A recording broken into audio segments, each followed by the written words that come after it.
When talking popular PK spots in the wilderness, it's common to think of the Revenant Caves and the Chaos Altar. It's where most streamers PK, you're guaranteed to find activity, and people bring a good deal of risk here. That being said, both of these places have somewhat of a high skill floor, meaning there's a good chance a beginner will struggle finding success here. Now, if you want a bit of a smoother transition from your first PK trips, as killing bone runners at the altar becomes a bit too simple, there's quite a lot of other PK spots to choose from. Unfortunately, many of them will have you world hopping for ages between finding action, and if that action ends up being worth less than 100k, you most likely won't be PKing there for very long. There is, however, a quite profitable PK spot that is also highly active, not among solo PKers, but among multi-PKers. And this place will literally teach you every aspect of PKing just by nature of the situations it organically creates.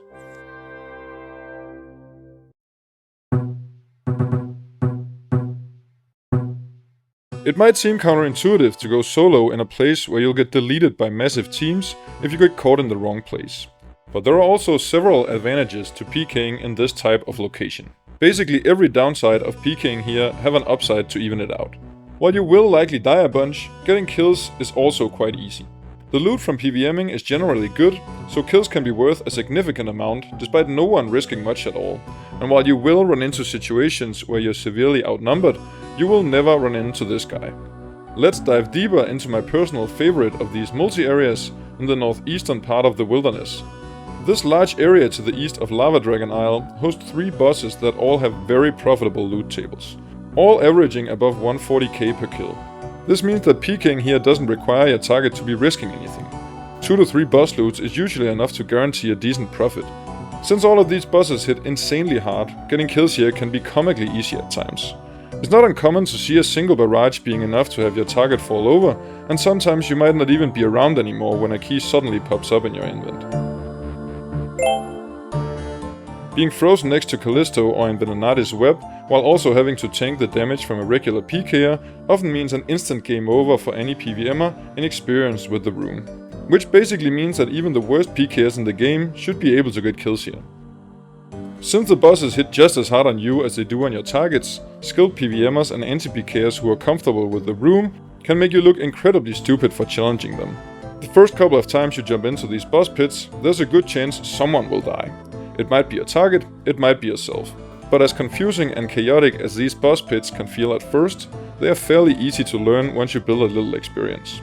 Let's break them down one by one, starting with the least dangerous of the 3. Vedion is a giant skeleton hiding in his cave just south of Lava Dragon Isle. He's actually a really simple boss, only dealing aerial damage when his dogs aren't active, meaning you can just smite your target or pray whatever he's hitting you back with. Vedion's aerial damage comes in 2 variations. These blue and orange dots that constantly appear on the ground is essentially his auto attack. It deals quite heavy damage if you're directly under it, and reduced damage if you're standing on an adjacent tile. They appear every 6 ticks and will always target your current location, meaning you're forced to move between all of your hits to avoid them. With a max hit of 46, this ability can be dangerous, especially if you're frozen and unable to dodge it, but as long as you keep an eye on your HP bar, you're unlikely to get KO'd by the lightning. His second ability is his stun, indicated by a black shadowy area in front of him. If you stand either in it or under Vedion when he sends it, you'll take up to 40 damage and be stunned for 4.8 seconds. This makes you unable to attack anyone, but you are still allowed to move, eat and use potions during the stun. So while it severely limits your offensive attack, it won't put you in danger of a KO aside from the damage itself. Lastly, Vedion will spawn some skeleton dogs that might be active when you jump down, so I'd advise to play melee if they're present. Overall, Vedion's cave is fairly simple to deal with, having by far the friendliest room out of the 3 bosses. You have to constantly move around to avoid the aerial attacks, but that's about it. When PKing here, you can focus on freezing and hitting your target while moving away from the lightning and let the boss help you in the process. There is a tech where you step under Vedion to create more lightning around your target, which is definitely the play if you know what you're doing, but it is a little tricky to pull off and is by no means necessary to get kills, so for your first trips you might not want to worry about this. Another thing that makes this boss relatively safe is the size of the room being small enough that you can often run out of there before getting a freeze cast against you. This makes for a quite simple escape should a team catch you outside the entrance, which is important considering how far it is away from any singles area. If you jump down and run straight to the exit, a chasing PKer will often not react in time to catch you in the boss room. While all of this is great for keeping you alive, it's also a bit of a disadvantage when you're the one chasing the kill. Experienced PVMers can tank a freeze inside the room pretty easily, and should you splash your initial barrage, there's a good chance your target will make it to the exit before the next one. Not that getting kills in here is hard by any means. A lot of PVMers still struggle plenty with tanking in here, and there are times where you consistently run into pretty big kills. But compared to the other two rooms, more kills will slip away due to insufficient damage and bad escape cave RNG. Venenatis is a giant spider living in the far east wilderness, a little north of the Slayer Cave. This room is significantly more dangerous than Vedion, with multiple mechanics that can swiftly kill anyone who isn't paying close attention. Venenatis' base attack switches between mage and range every 8 hits. Range is a small green ball, mage is a larger blue snowflake-looking projectile. It is extremely important to play these attacks correctly, not because their max hit are particularly high, but because they will chip away at your health every 4 ticks with immense accuracy, forcing you to constantly eat way more than you need to. With the exception of special attacks, you should prioritize praying the spider over your opponent, and you should also try to hit your opponent with whatever Venenatis isn't using.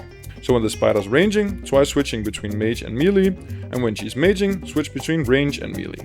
This way, your target is forced to choose between taking your hits off prayer and tanking the spider, none of which is particularly pleasant.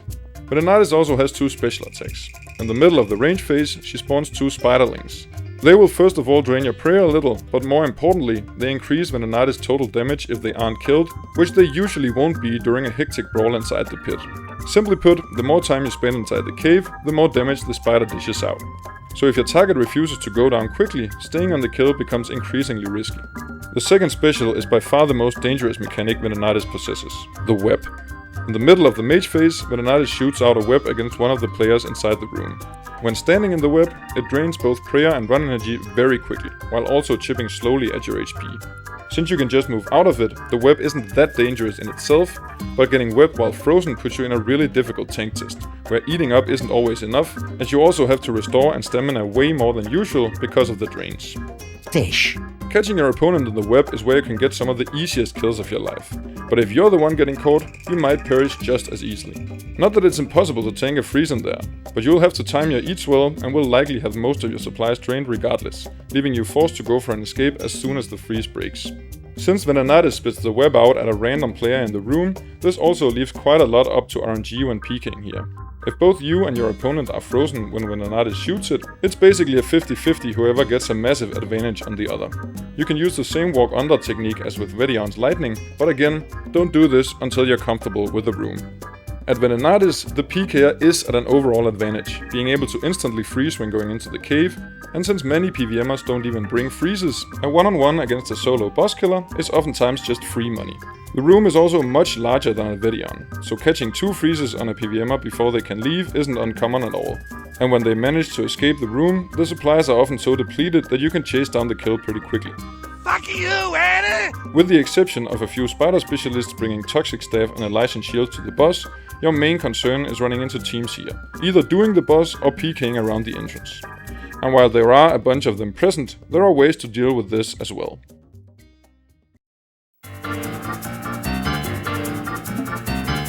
Callisto is a massive bear residing just south of the Anakal teleport. For my money, this is the most dangerous out of all Wildy bosses, where being frozen next to the bear will usually just send you straight back to Lumbridge. Callisto's melee attack maxes at 55 with a minimum hit of 35, so while it's possible to miss a few prayers on Venenatis without too much punishment, failing to pray melee on Callisto often just means instant death. The boss room is actually really fun and dynamic to PK in, with the bear functioning as this giant wrecking ball that you absolutely have to stay clear of. It's all about freezing your opponent, then freezing the bear next to him and just watch him tank like a madman for the entire freeze duration. When no one's in melee range, he'll instead shoot out range attacks, maxing at 31 but being completely negated by prayers. So when you're in safe distance from the bear, you want to play range as default. He'll also shoot out occasional mage attacks, resembling a wind blast. These are completely negated if playing mage, but if not, they can hit up to 50 while also knocking you back up to 3 tiles, and interestingly, deals more damage the less it's allowed to knock you back. Slow and simple as this attack is, it's still very common to miss the prayer due to everything else that's going on.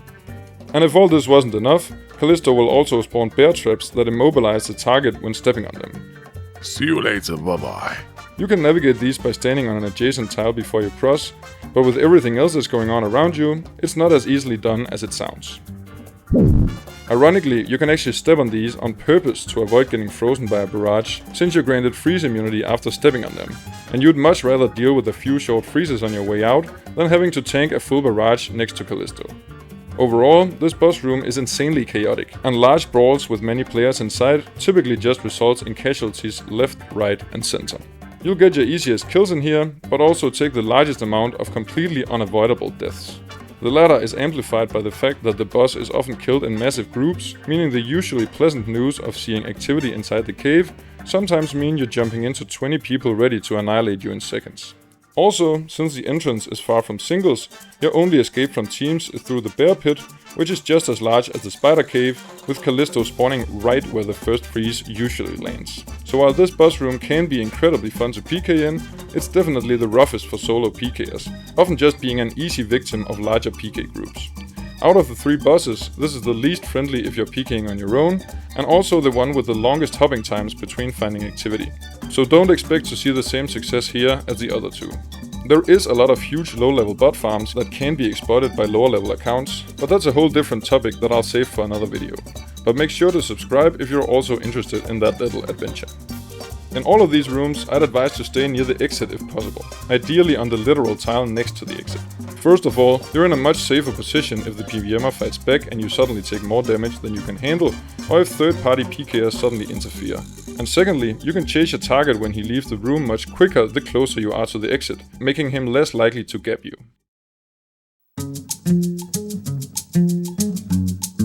At all of these bosses, many PVMers will do them in groups, varying from simple duos or trios to massive teams of 10 or more people.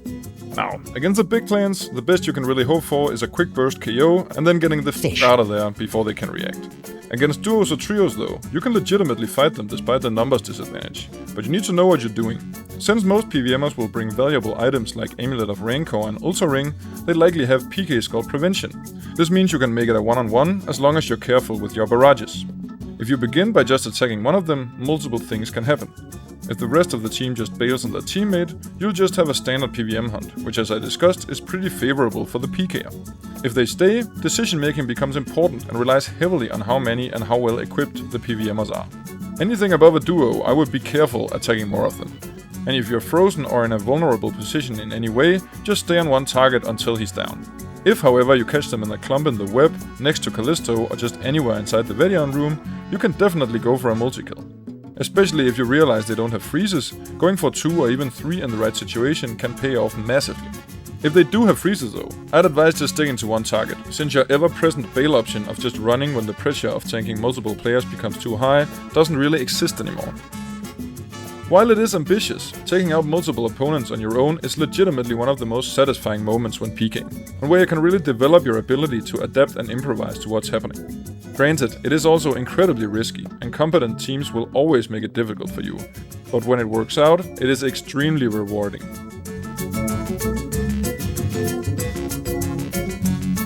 For my next video, I plan on doing more of an in-depth explanation of multi-escapes, so I'll keep it short in this one.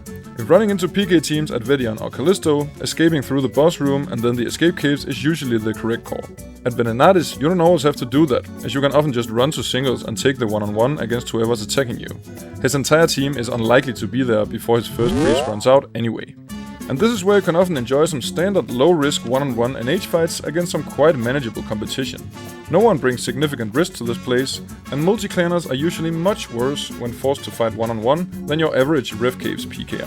And once you get comfortable here, you'll often have plenty of food left when reaching singles.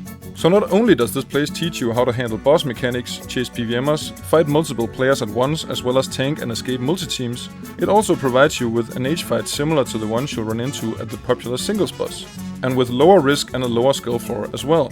Since you can always die here if you get caught in the wrong place, nobody's risking more than 1.5 mil.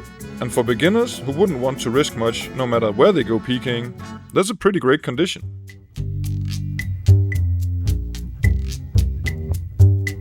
First of all, you need the medium wilderness diary to do the bosses and 20 kills on each boss to be able to peek their respective cave for activity. Not an absolute must, but honestly worth doing anyway to learn the boss mechanics on your own before peeking here. Bring a simple 400 to 800k risk setup and just take whatever comes your way and have fun with it. Bring a few more Fish than usual, since tanking bosses and multiple PKers at the same time demands way more combo eats, and I would also not advise to bring an expensive spec weapon early on. Getting smited here is much more likely than in single areas, the web at Venenatis being the main culprit. Or you can just not get your prayers up in time when a team employs the most low-skill PK technique in the history of RuneScape and wait with a couple of Void Wakers at the entrance to Venenatis or Callisto to spec out a PKer right on the login. As hilariously simple as this strategy might be, it's a pretty common occurrence with absolutely no counterplay if you get bad RNG, so protect them item can be next to impossible. But don't worry, an Arcane Blade or even the good old-fashioned DDS will do you just fine. You can use both normals and ancients when PKing at this location. Normals is the best for chasing PVMers, as the southern escape cave spawn leaves you pretty close to the 30 line, so teleblock is nice to have for closing kills. On the other hand, Ancients is way better for singles and H fights, so if you're looking for one-on-ones, that's probably the way to go. I'd say all of these PK spots are viable for solo PKing. Callisto is a fantastic boss room design with potential for ridiculously easy kills, but can be rough on solos, often getting you killed without much opportunity for counterplay. Vedion is a great place to start, offering an easier boss room while learning how to navigate the area, but will still mostly have you chasing PVMers. And Venenatis is just a fantastic spot for any decently experienced PKer. It organically creates so many different outcomes, forcing you to adapt to whatever situation you end up in.